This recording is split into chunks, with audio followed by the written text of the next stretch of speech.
ang inspirasyon nito ay mga kababayan natin, mga OFWs. Ang title po nito ay Karne.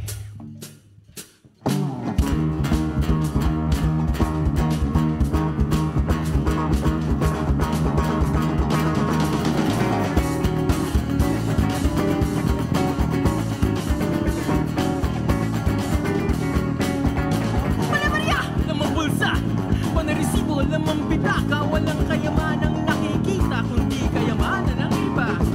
Walang ibang lamang bituka, wala tayong asido at suka. Walang pagkain nakikita kundi pagkain ng iba. Ah!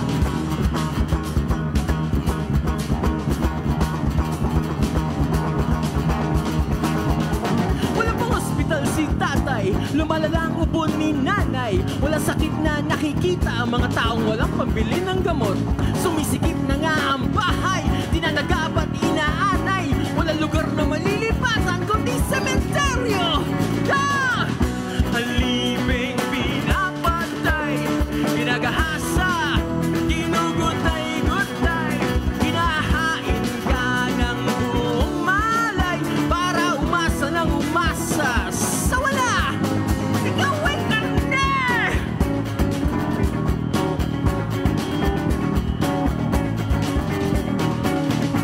Ilan taong binuno ang kurso, ngayon kailangan magtrabaho. Pero walang ibang trabaho kundi trabaho ng iba. Walang na nga ang panggastos, pati kumita pa'y maggastos. Walang ibang paraang makita kundi kumita sa ibang bansa. Partir na ibinabako, katabi ng pangakong nakapako. Sa ibang lupang ibinangako, susugal ng tirang buhay. Kahit mahirap na ng buhay, kahit pa paano'y mabubuhay, di lang nga nakasisiguro, kakauwi pa ng buhay. Haliping pinapatay, ginagahasa, ginugutay-gutay.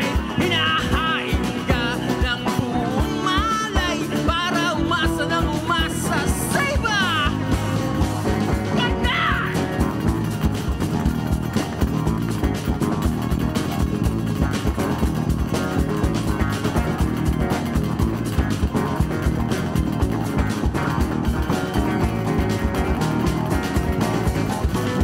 Aliping pinapatay, ginagahasa, ginugutay-gutay. Hinahain ka ng buong malay para umasa ng umasa sa wala. Alipin na pinapatay, ginagahasa, ginugutay-gutay. Hinahain ka ng buong malay para umasa ng umasa sa ibang bansa. Ikaw ay karne! Karne! Karne! Karne! Karne! Karne! Karne! Karne!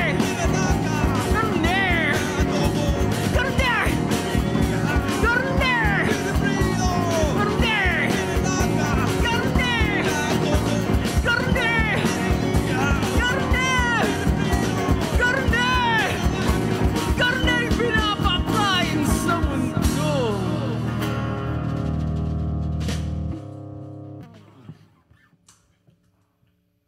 Hello and welcome to Rappler Live Jam. I'm your host, Yelo Gonzalez, and that was Datus Tribe, who was among those who formed the spearhead for the 90s alternative explosion known for their loud music and witty lyricism.